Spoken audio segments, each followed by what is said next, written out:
India and the European Union carried out their first joint naval exercise in the Gulf of Guinea, reflecting growing maritime security cooperation between the two sides. The European Union is all set to appoint a military attache in India, signaling its commitment to bolstering security and defense cooperation with India. India is likely to host Quad Summit around Republic Day 2024, with US President Joe Biden and Japanese Prime Minister as chief guests. The Ministry of External Affairs has described the verdict by a Qatari court for 8 retired Indian Navy personnel as deeply shocking, and said that it is exploring all legal options. India has again refused to endorse China's Belt and Road Initiative, and has said that SCO members should respect the sovereignty and territorial integrity of each other's. The Indian Navy is keeping a close watch on the movement of Chinese submarines and warships towards Pakistan for a joint naval exercise, and they are being closely tracked by P-8I aircraft and MQ-9B Predator drones. Safran Engines and Hindustan Aeronautics have signed agreement to develop industrial cooperation in forging and manufacturing LEAP engine parts in its facilities in Bangalore. The Indian Air Force has started air transportation for local citizens of Ladakh in its transport aircraft that will enable better connectivity for local residents.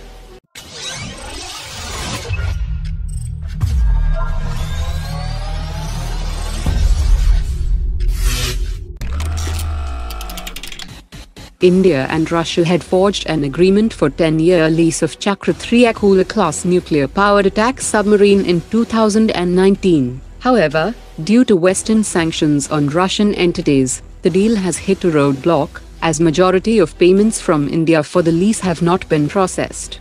The submarine was scheduled to be delivered to the Indian Navy in 2025, and reports from last year indicated a potential delay to late 2026. But now, as Russia-Ukraine conflict persists, the future of this agreement remains uncertain, with the prospect of being abandoned becoming more likely, as refurbishment of the submarine and integration of communication and sensor systems cannot start without the transfer of funds.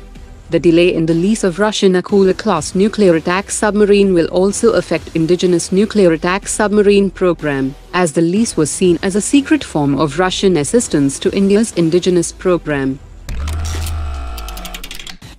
The Indian Army and Air Force had placed 1,000 crore rupees order for the procurement of swarm drones and loitering ammunitions from companies like Tata Advanced Systems, New Space Research, Alpha Design Technologies and Veda Aeronautics. Industry officials have said that these are only initial orders placed by the Indian Armed Forces that are being used to facilitate rigorous testing and training, and once their performance and capabilities are evaluated, a more substantial order for these systems will be placed. Private sector companies are also increasing their manufacturing capacities and are establishing a robust ecosystem for the production of advanced loitering munitions. Pentagon has said that China is scripting significant upgrades for its J-20, which includes increasing the capacity of air-to-air missiles that it can carry in its discrete configuration, fitting engine nozzles capable of thrust vectoring, and infusing supercruise capabilities by integrating high-thrust WS-15 engines. A twin-seater J-20 has also been introduced that is being evaluated for control of autonomous loyal wingmen. China is also equipping the J-20 with a drone swarm that could undertake early warning tasks and battlefield reconnaissance. Today's top 3 comments.